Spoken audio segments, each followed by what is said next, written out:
Hi friends, சுடு தண்ணி ஊற்றாமல் சாப்பிட்டா எப்படி சப்பாத்தி செய்யலான்னு பார்க்கலாம் வாங்க. சுடும்போது எண்ணெயே ஊற்றாமல் சாப்பிட்டா இருக்கும், பார்க்கலாம் வாங்க. சுடு தண்ணி ஊற்றாமலே சாப்பிட்டாக சப்பாத்தி செய்யலாம். அதுக்கு 1/2 கிலோ கோதுமை மாவு எடுத்துக்கலாம்.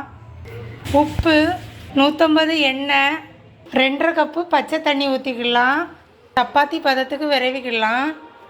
ஒட்டாத அளவுக்கு விரவிக்கிடணும்.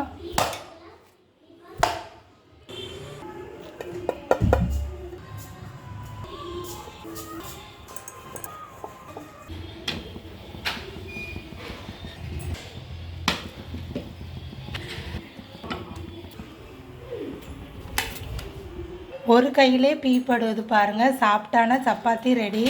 இதுக்கு தொட்டுக்க தக்காளி சட்னி, சப்பாத்தி, பூரி, தோசை, இட்லி எதுக்குனாலும் சாப்பிட்லாம்.